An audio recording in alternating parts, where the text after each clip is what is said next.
नमस्कार। आज हम संविधान के भाग को पढ़ेंगे। ये भाग क्या होता है, जैसे आप किताब अगर कोई पढ़ते हैं तो उसमें अलग-अलग टॉपिक है या अलग-अलग भाग में बाँटा गया है। जैसे फिज़िक्स पढ़ना है, केमिस्ट्री पढ़ना है, बायोलॉजी पढ़ना है, हिस्ट्री पढ़ना है। हिस्ट्री में भी 3 पार्ट पढ़ना है, मेडिवल है, मॉडर्न है, एंसेंट है। तो इस तरीके से अलग-अलग भागों में बाँटा गया है एक किताब को पढ़ने की सहूलियत के लिए, कि अगर आपको साइंस पढ़ना है तो आप साइंस के सेक्शन में जाके वहाँ से आप पढ़ सकते हैं। उसी तरीके से ये संविधान है। संविधान में को अलग करीब 22 भागों में बाँटा गया है। मूल रूप से संविधान में 22 ही भाग थे और वर्तमान में भी 22 ही भाग हैं। कहीं-कहीं आपको 25 मिलेगा, तो जैसे आगे उसमें क, ख जोड़ के 25 कर दिया गया है, लेकिन मूल रूप से 22 ही है। वर्तमान में भी 22 ही भाग है। तो 22 भाग में से सारे भागों की ज़रूरत नहीं है एग्ज़ाम में। जो कुछ इम्पोर्टेंट है उसी को हम लोग जानेंगे, काहे कि यही एग्ज़ाम में पूछे जाते हैं, तो इसी के बारे में जानना भी चाहिए। तो भाग पहला है संघ और उसका राज्य क्षेत्र। 1 से लेकर 4 तक है। भारत में 28 राज्य और 8 संघ शासित प्रदेश है, तो उनके बारे में वर्णन किया गया है संघ और उसके राज्य क्षेत्र में। भाग 2 में नागरिकता है। नागरिकता जो है सो 5 से 11 में है। अब पाकिस्तान से आए हुए लोग, पाकिस्तान गए हुए लोग, ये आपकी नागरिकता कैसे बचेगी, कैसे चली जाएगी, एक नागरिक को कैसे नागरिकता प्राप्त होती है, ये सारी चीज़ें जो है नागरिकता में, इसको आगे हम लोग डिटेल में पढ़ेंगे। मौलिक अधिकार, ये बड़ा बेस है, इसके बिना जनरल कंपटीशन की कल्पना नहीं की जा सकती। मौलिक अधिकार आपको एकदम याद होना चाहिए 12 से लेकर 35 तक। जब मौलिक अधिकार हम पढ़ाएंगे तो कोशिश करेंगे कि आपको सारा मौलिक अधिकार याद हो जाए। तो फंडामेंटल राइट, मौलिक अधिकार कहाँ से लिया गया है? अमेरिका के संविधान से लिया गया है। ये बहुत इंपॉर्टेंट है। भाग 4 में है राज्य के नीति निर्देशक तत्व। राज्य के नीति निर्देशक तत्व जो है सो एक हर एक राज्य लागू करता है। 36 से लेकर 51 तक है।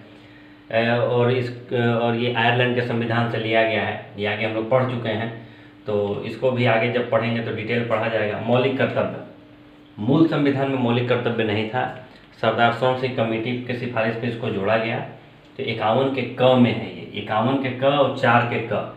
4 में राज्य के निहित तत्व है, 4 के क में मौलिक कर्तव्य है। 51 के क में है, 4 के क में है। भाग 5 में है संघ, 52 से 151 तक। भारत का एक राष्ट्रपति होगा। राष्ट्रपति की क्या क्या कर्तव्य हैं, क्या क्या उसके अधिकार है, क्या वो काम कर सकता है, क्या क्या उसको करना चाहिए, सारा चीज़ संघ में आर्टिकल में इसका वर्णन किया गया है। भाग 6 में है राज्य है। भाग 5 में संघ है, भाग 6 में राज्य है। 5 और 6 दोनों साथ ही में। पहले संघ की बात की जाएगी, पहले केंद्र की बात की जाती है, तब राज्य की बात की जाए। तो 5 में संघ है, 6 में राज्य है। 152 से 237 तक है।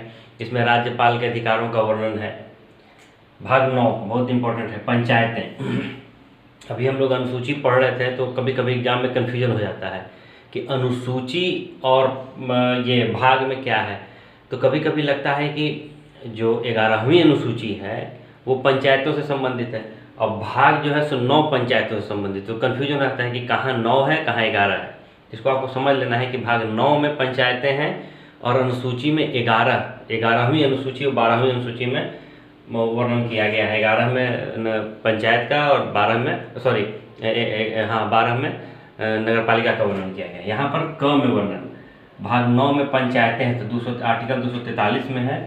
और भाग 9 के क में नगर पालिकाएँ हैं, तो 243 के त से 6 तक है। और ख में है सहकारी समितियाँ, ये आर्टिकल 243 के य न तक है। अब ये सहकारी समितियाँ क्या होती है? सहकारी समितियाँ तो कोऑपरेटिव, आप अपने ज़िले में, अपने शहर में कोऑपरेटिव बैंक के बारे में सुने होंगे। कोऑपरेटिव होता है कि कुछ लोगों का समूह होता है जो कि मिलकर काम करता है। जैसे एक उदाहरण के तौर पर लिया जाए कि 10 किसान हैं।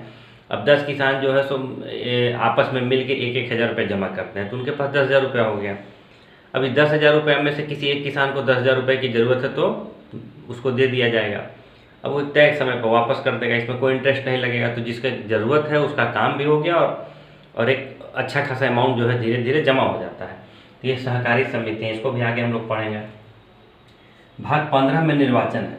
निर्वाचन यानी कि चुनाव आयोग का है। आर्टिकल 324 से लेकर 329 तक। जब 26 नवंबर 1949 को हमारा संविधान लागू हुआ, तो आर्टिकल 324 को तुरंत लागू कर दिया गया था। 26 जनवरी से 50 तक वेट नहीं किया कि चुनाव आयोग अपना काम करने लगे। तो निर्वाचन है 324 से लेकर 329 तक। भाग 17 राजभाषा। राजभाषा यानी कि कल हम लोग पढ़े थे अनुसूची के बारे में, तो 8वीं अनुसूची में 22 भाषाओं का वर्णन है। तो कैसे किसी भाषा को शामिल किया जाता है, क्या क्या उसका प्रावधान है, कौन शामिल करता है, किसको अधिकार दिया गया है, ये सब सारी बातें जो है सो राजभाषा में, जिसको आगे जब हम लोग पढ़ेंगे तो इसको डिटेल पढ़ा जाएगा। भाग 18 आपातबंध, बहुत इंपॉर्टेंट है आपातबंध। आपातबंध 352 से लेकर 360 वर्ष में 3 प्रकार के आपातकाल की व्यवस्था है, 352, 356, 360। 360 है वित्तीय आपातकाल, 356 है राज्यों में राष्ट्रपति शासन, और 352 है राष्ट्रीय आपात। इसको भी हम लोग आगे पढ़ेंगे, बहुत इंपॉर्टेंट है आर्टिकल, इसको बहुत जानना जरूरी है। और भाग 20 में संविधान संशोधन, बड़ा ही इंपॉर्टेंट चीज़ है संविधान संशोधन, आर्टिकल 368 में है। अब हमारे जब संविधान निर्माता थे, इतने समझदार व्यक्ति थे जो लोग वहाँ थे, अब समझ लीजिए कि जब संविधान बना रहे थे तो उनको ये पता था कि आगे चल के इन सब में चीज़ों में कुछ न कुछ संशोधन करने की ज़रूरत पड़ेगी। तो उन्होंने एक आर्टिकल दक्षिण अफ्रीका से संविधान से लेके इसको जोड़ दिया, आर्टिकल 368, कि आप किसी भी तरीके का इसमें संशोधन कर सकते हैं। संशोधन जैसा भी ज़रूरत पड़े, अभी तक भारत में 106 संविधान संशोधन हो चुके हैं मूल रूप से, तो संविधान संशोधन का भी बड़ा इम्पोर्टेंट रोल है संविधान में। तो इतना ही भाग जो है सो एग्ज़ाम में पूछा जाता है। इन्हीं के आर्टिकल को हम लोग पढ़ेंगे और इनको डिटेल पढ़ेंगे, आगे धीरे धीरे इनके बारे में डिटेल जानकारी रखेंगे ताकि हम लोग को समझ में आए। इसको रटना नहीं, इसको समझना है, कोशिश करना है समझने की। मुझे लगता है कि आपको भाग ये समझ में आ गया होगा और आगे इसमें फिर और डिटेल पढ़ेंगे। धन्यवाद।